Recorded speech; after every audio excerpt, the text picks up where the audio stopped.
नमस्कार साथियों, स्वागत आप सबों का। बिहार में छठे दौर की शिक्षकों की जो भर्ती की प्रक्रिया, बहाली की प्रक्रिया 28 जुलाई को आपको पता है माध्यमिक और उच्च माध्यमिक की प्रक्रिया समाप्त हो जाएगी नियुक्ति पत्र वितरण के साथ।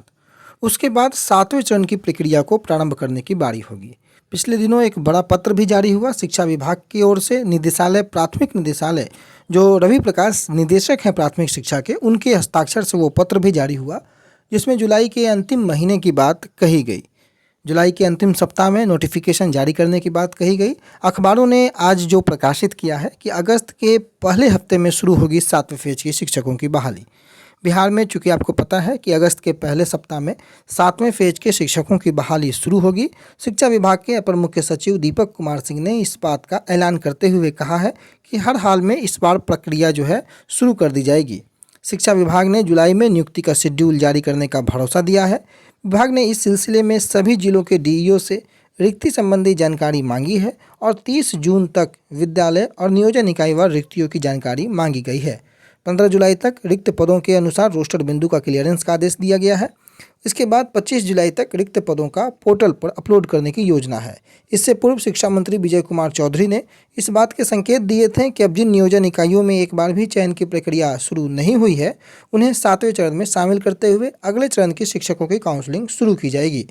शिक्षा विभाग के इस निर्णय से कई सालों से शिक्षक बहाली की उम्मीद लगाए अभ्यर्थियों में एक खुशी का और एक राहत का माहौल है। अभ्यर्थियों की उम्मीदें बढ़ गई हैं। छठे चरण में 90,000 से ज़्यादा प्रारंभिक की सीटें थीं, जो कि वर्ष 2019 में इसकी प्रक्रिया जुलाई महीने में ही शुरू की गई थी।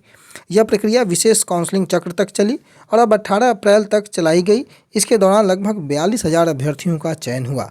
चयनित अभ्यर्थी विभिन्न स्कूलों में नियुक्ति भी मिल गई है। इसके अलावा करीब 150 ऐसी नियोजन इकाइयाँ हैं जहाँ नगर पंचायत में उत्क्रमित होने की वजह से उन नियोजन इकाइयों में नियोजन की प्रक्रिया शुरू नहीं हो पाई है। ऐसी नियोजन इकाइयों को अब 7वें चरण में शामिल करने के संकेत शिक्षा मंत्री विजय कुमार चौधरी ने दिया है। उन्होंने कहा है कि यह निर्णय आवश्यक था। छठा चरण काफ़ी दिनों तक चला। कुछ नियोजन इकाइयां जो चयन की प्रक्रिया जहां नहीं हो पाई है, उनको लेकर सारी नियोजन की रिक्तियों को लंबित रखने से बेहतर है कि 7वें चरण की नई प्रक्रिया शुरू की जाए। इधर टीईटी शिक्षक संघ के प्रदेश अध्यक्ष अमित विक्रम ने कहा है कि सरकार को सबसे पहले रिक्तियों की पुनर्गणना करनी चाहिए। ये बातें लगभग सभी आप लोगों ने उस पत्र के माध्यम से भी ये स्पष्ट हो चुका था। परंतु बात यहाँ पर दो बिंदुओं पर आकर के टिकती है कि प्राथमिक और माध्यमिक और उच्च माध्यमिक। प्राथमिक शिक्षकों की बात इस खबर से या उस लेटर से स्पष्ट हो चुकी होगी। कई अभ्यर्थियों का ये प्रश्न है कि माध्यमिक और उच्च माध्यमिक की बातें क्यों नहीं की जाती हैं। माध्यमिक और उच्च माध्यमिक को लेकर के अगले वीडियो में मैं ज़्यादा क्लैरिफिकेशन दे दूंगा, परंतु माध्यमिक और उच्च माध्यमिक को लेकर के मैं थोड़ा सा आपको अपडेट कर दूं कि 28 जुलाई 2022 तक नियुक्ति पत्र वितरण करने का शेड्यूल पूर्व में निर्धारित किया गया है और जब तक वो शेड्यूल खत्म नहीं होता है तब तक माध्यमिक और उच्च माध्यमिक को लेकर के चर्चाएं नहीं की जा सकती हैं। परंतु जहां तक सीटों की बात है, जुलाई में जैसे ही वो नियुक्ति पत्र वितरण हो जाएगा, उसके बाद सीट रिकैलकुलेशन करने की प्रक्रिया जो है वो प्रारंभ की जाएगी माध्यमिक और उच्च माध्यमिक के लिए। उसके बाद 7वां चरण जो है वो आएगा।